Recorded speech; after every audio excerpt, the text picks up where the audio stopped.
It's great to be here, and it's thank you for that build-up of being a good speaker, because I feel a little bit intimidated following zombies, and then there was something about wine and something about Minecraft. So let me just ask a quick poll. How many of you work in the aviation industry or support airports or aviation clients? Well, it's more than I expected, and a handful. So at least in this crowd, this is why my 14-year-old son does not call me a cool dad. Although, and this is the honest truth, just a second ago, before I got up on the podium, my cell phone text goes off, and it's my son asking me if he can buy some games, because he just got off of school. So I have an opportunity tonight to approve the game purchase, and he'll have some more games. But seriously, so there are a few of you in the audience that do aviation, and I hope to have a chance to meet you over the next few days. How many of you, however, have arrived here or will depart here on an aircraft? Okay, that's what I expected, okay. So what I hope to talk about today is how FME, and specifically FME Cloud, can be used to make that travel experience safer. And we'll talk about that. Not that it's not safe now, but that how FME Cloud can be used to make it even safer. And so let's move on without further ado here. So I'll talk first of all, well, and let me just mention one thing. Even though I am speaking about an aviation-specific application, I do feel that the approach we've taken here could be applied in many situations where you've got a lot of rich data that needs to be go through some powerful computations and be output in a very intuitive manner to users that really aren't there because they like looking at XML or geodata or anything like that, but they're there to get the job done and get home by 5 o'clock. So the problem we set out to partially address is illustrated by this chart. So runway incursions, for non-aviation folks, basically that means something happening on a runway when it's not supposed to happen, like a truck driving across it, or worse yet, another aircraft. And you can probably appreciate why that's a very bad thing, as this aircraft's barreling down the runway at 150 miles an hour or so. And by the numbers on that, while that's not a big number based on the number of aircraft, I think it's 30,000 over the continental United States in any one day, number of flights. It's not a huge number, but you certainly wouldn't want to be on one of those 1,300, 1,200 flights. The other thing that many of you may have seen in the news is increasing problem with taxiways, where we have a lot more aircraft spending a lot more time on the ground and moving around, sometimes that are in areas that are not familiar to pilots. And there are issues like this happening. And there's just some snippets from the news over the last year, I think it is, where you may recall this incident over here with JFK Airport, where a large Airbus clipped a small plane. The one over in Johannesburg, where a 747 hit a building. And I forgot which airport this was, but it was a corporate aircraft that hit a smaller aircraft. So these things are happening. Now, I'll just take a quick pause for a moment here to allay any fears. Okay, aviation is still the safest mode of transportation. In fact, it's safer than many activities. In fact, it's probably safer than walking across the street to our hotel later on. So you can read those statistics to make sure that I wasn't standing here to be the doomsayer. Let's move on with the presentation here. So anyway, the good news is that the regulators in the United States, the FAA, and here in Canada, have come out with rules and regulations to help improve the safety. One of the challenges, though, and they are getting better at this, is that a lot of these documents were originating back from 40, 50, 60 years ago, and they've been updated over the years, but there hasn't been, with these large government organizations, a huge opportunity to embrace technology. And then the other problem with these documents is they can be very difficult to read sometimes. Now, the FAA in the United States, and I believe in Canada here as well, is making huge strides in improving upon those. But still, they need some assistance. And so in the United States, we have an association of airports that came out and they quoted the FAA as saying that airports must take a proactive approach to review these issues. But, and here's the stick, if they don't, they have a limited time to act. And personally, I have 2 clients right now that got a surprise letter from the FAA in the United States that say you have 30 days to address this problem. And if you don't address this problem, we're going to start cutting back on the flight capabilities at your airport. You don't do that without getting the attention very quickly of these airports. That's their livelihood, is landing aircraft and benefiting from the revenue that comes as a result of that. And you can't just say no to these things. But what the problem was is that FAA was getting these letters out to airports, and the airports had a limited time to act and do something fairly complex to address the problem. Well, then in the United States, we have the Government Accountability Office, I believe it is, and they said, you know what, there needs to be a better job here. There needs to be more collaboration between the airports and the FAA to get this job done. And that's really where we started looking at this problem and saying, well, how can we use technology to help?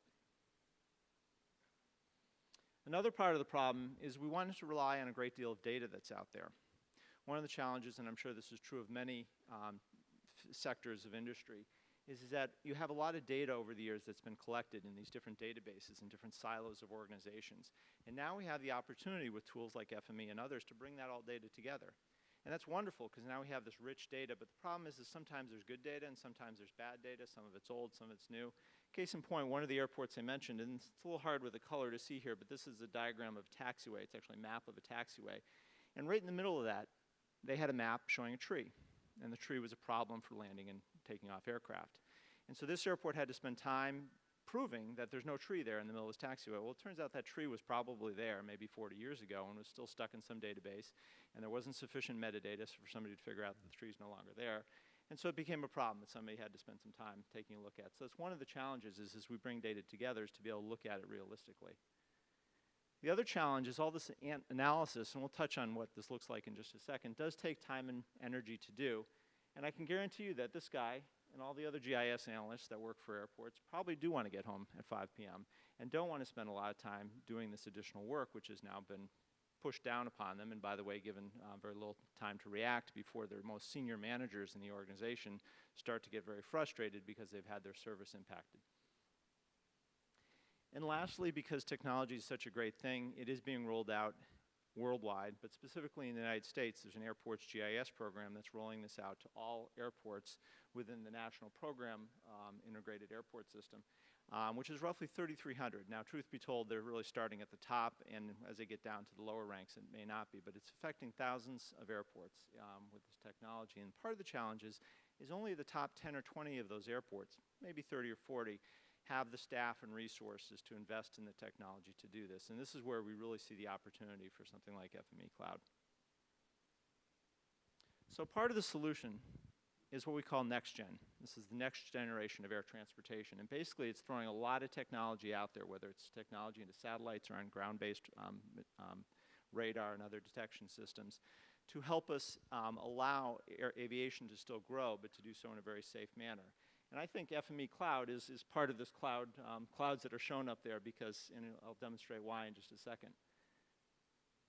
The main reason why is because, again, we have a great deal of data to process now, more than we've ever had before, and some of it's good and some of it's bad. And the processing that needs to be done is fairly complex. And so what we began doing is using FME to develop workspaces that will allow this to repeat the process one time after the other, because analysis is always the same depending on which client we're using. It's just different data that we're putting through it. So it makes sense to build a workspace to do it.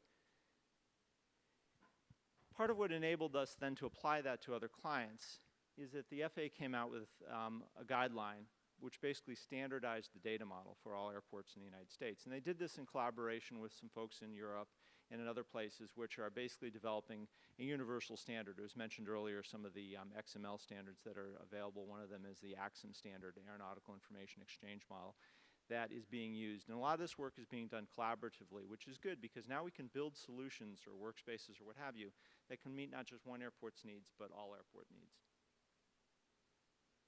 And then what we want to do is we want to provide advanced but yet intuitive and visual output. And I'm going to show you two samples today that we're leveraging in FME Cloud. The left-hand one we'll go into more detail on is a signage and marking plan. All airports need this, and it displays the signs on an airfield, which sounds like a fairly mundane thing, but that slide I had earlier there, which showed 3 aircraft that made the news because their pilots got confused.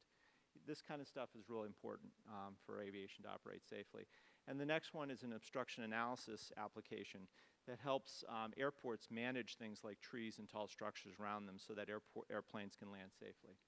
So we'll go into a bit more detail here. And then ultimately provide it back into an intuitive interface so that not only the airports, staff, and managers can understand this, but then they can communicate it to the local zoning authorities or to the resident that has to have all their trees cut down in the yard. You know, these are becoming problems that airports are facing increasingly. So again, we'll demonstrate how we've been applying FME Cloud to help solve these problems. Now this is maybe a little bit difficult to see, but I want to just briefly touch on the architecture that we've employed. So first of all, at the top tier are data maintainers and users. So users are given, and more users are eager to use tablets and mobile devices and other applications because they're being exposed to them in their private life. So users are eager to use this stuff as long as it's intuitive and easy to get to. And airports generally are okay with being the maintainers of their own data. They feel that they're in control there, and also they're the most apt to react because they're on site and they can see these change happen. So many airports are willing to have ArcGIS Desktop or another application on site and maybe have 1, 2, 3, 4 staff members that are maintaining this data. But I think what more and more airports have found is that this lower tier, which is the technology tier, is very difficult for all but maybe some of the largest airports to maintain. And even those airports are constantly faced with technology changes and the need to retain programmers and database administrators and others that have that skill set that can really keep up with the technology that's out there. And so this lower tier becomes a problem, and that's particularly a problem, as I mentioned earlier, because the demand for this is now being pushed down not only to the largest airports that were some of the voluntary early adopters of geospatial technologies, but now it's being thrust upon all airports or many airports in the country with these letters that are going out, and they all require spatial analysis to be done, but the airports don't necessarily have the tools nor the staff to do it. So this middle tier is something that we now have some nice cloud-based solutions to offer to airports. Things like ArcGIS Online and other opportunities to develop a map source data. I was very interested in the last presentation on GitHub because it's another place where you have data storage out on the web, but then freely available in some cases or not too expensive, at least in terms of an IT infrastructure investment perspective, the ability to host maps out there.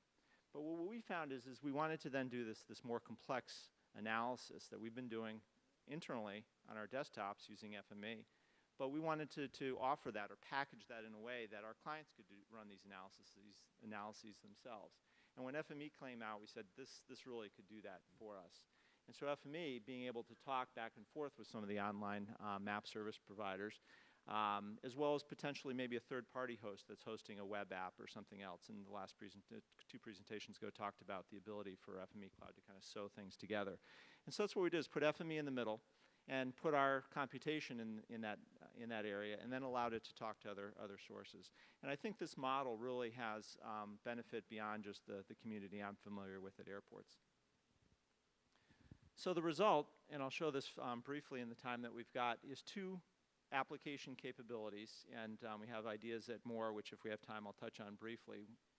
The first one is signage and marking. I talked about why it's important, and this is something that, again, every airport has to do, and it's very important not only for the pilots at that airport, but it's also important for all the trucks and other vehicles that are running around the airport to make sure that they're situationally aware of where they're at and where they need to go and can do it safely and effectively.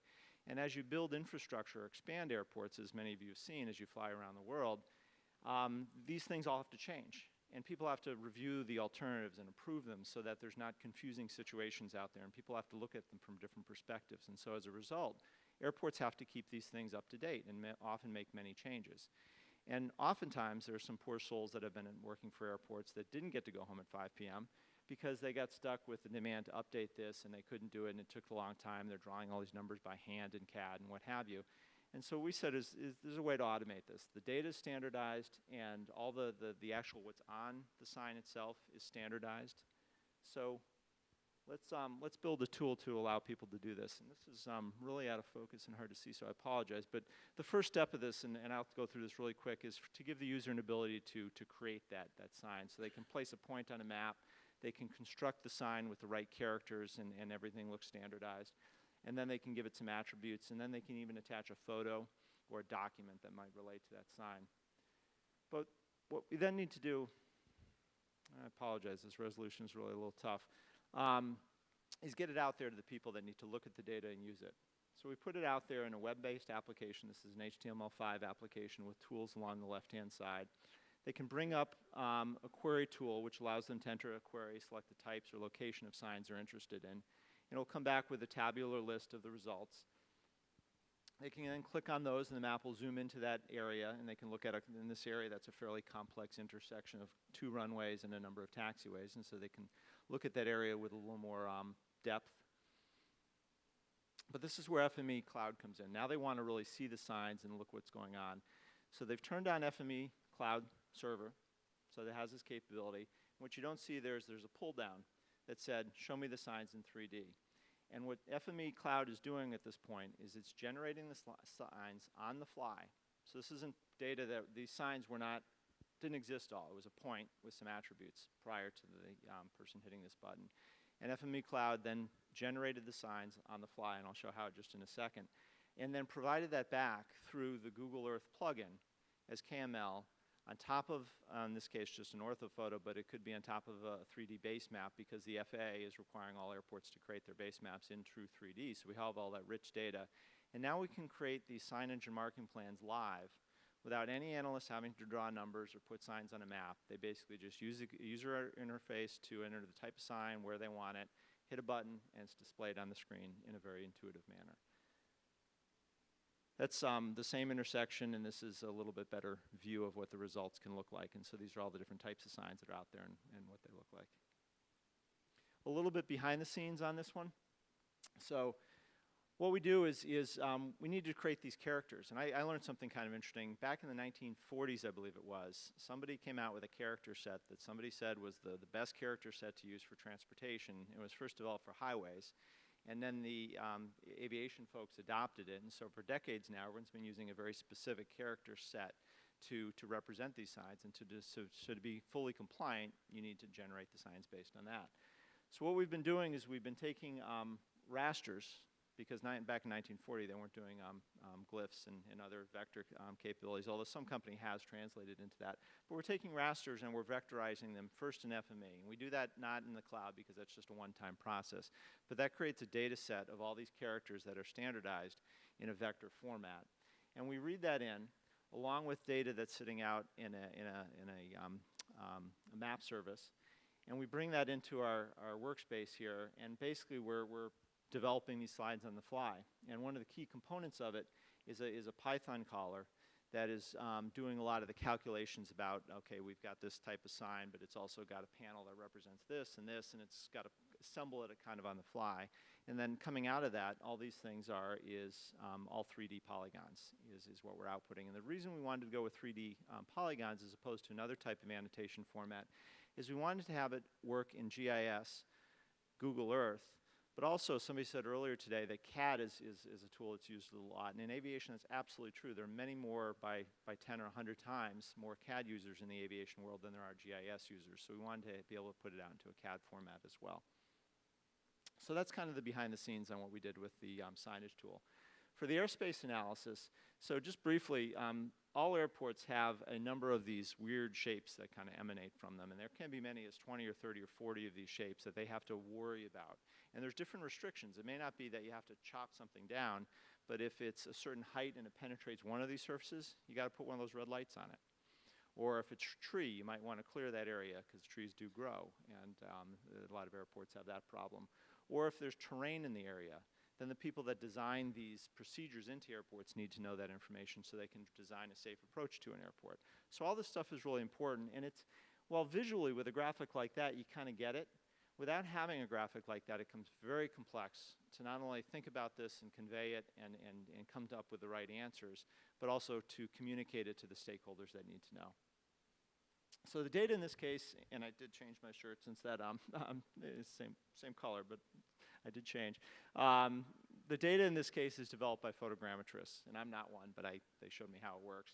And because it needs to be very precise. And what these people are doing is putting basically points on top of every tall structure around an airport or tree or natural terrain. And what we do is we take that data, and again, same interface, query it, bring it up on a map, turn on FME Cloud. The little green light goes on when it's ready, and we hit an analysis button, and we have all these different surfaces that are applicable to whatever airport it is. And some are applicable to large airports, some to smaller airports. And we check the ones that we want, and we hit a button, and we get to see them in Google Earth again in a very intuitive manner, and we see the shape of them and what they look like. We can also change the analysis and say, do basically the same thing, but this time we have the approach. So all aircraft fly in approach as they're landing in an aircraft. This time shows the same thing, but fly it like you're the pilot. And so one of the things that the regulators, such as the FAA, do is they do check flights when they design a new runway or approach to a runway. Here's a virtual check flight that we can do. And what's happening here is that those surfaces, like the signs, are generated on the fly. by FME Cloud. And the points are just point data that we got from a photogrammetrist. All the analysis that is needed here is being done in FME Cloud, and the results are displayed visually based on some selections that the user makes in an intuitive manner to the user. So the ability to do this on the fly gives users not only the ability to see this stuff, but the ability to do what-if scenarios. And one of my airport clients right now is going through this where they're trying to decide they've got to extend their runway 500 feet to accommodate a larger type of jet. And they're not sure whether to go this way or this way, well, or a little bit of both. And so a lot of it depends on this kind of analysis that they want to do, because if you go that way, you might have to buy land so that you can cut down trees. If you go that way, you might constrain development in the downtown area. And so these are big decisions that they spend a lot of time thinking about. And with a tool like this where you can do what-if scenarios, hit a button and get your analysis results immediately, you can get to the answer quicker, and you can get to hopefully a better solution faster without spending the months of time, but also the resources in terms of hiring consultants and others that had these capabilities previous to this on desktop computers. You can do this now yourselves. And as I said before, the number of airports that are doing this is growing substantially. Briefly behind the scenes here, and I am over, so I'll go a little quick here, is a very similar process. We develop the surfaces in the yellow band, and those feed down into the green band, which does all the analysis on the points, and we can get into more detail if anyone has any questions at a break. One of the things we're beginning to look at for FME Cloud, this is not implemented yet, is we have been using FME for doing QA on data, because there's a lot of QA that needs to be done. And so the results can be wonderful, but we want to extend that out so airports can make changes. As I said before, they have a desire to make the data changes themselves, but they don't necessarily have the tools or software or knowledge to check all the different things that need to be checked. And so by deploying a workspace into FME Cloud, we can offer some sophisticated data checking that will give them simple answers to fix on what they need to fix, but they don't need to know all the details of how that was figured out. So that's an exciting area that we're heading into as well. So just in closing, this is sort of a high-level general process that we have to go through to get airports to be able to use the data for these various applications. And I've shown briefly how FME Cloud can be used in a few of these boxes, but we really see FME Cloud being applied in many more aspects of it, because we're using FME now in these other blocks. And so we're excited about the ability to extend that capability to clients so that they can do it on their own and on their fly without a lot of investment in IT infrastructure. So the goal is to reduce, and this is actually a curve that's fit to actual data, is to reduce the curve that larger airports are spending a lot of money and smaller airports are spending a moderate amount of money, bring that curve down. And we are seeing that come down with standardized data and tools like FME Cloud become more available. And that's really what we want to do, is improve ROI and improve safety. So thank you.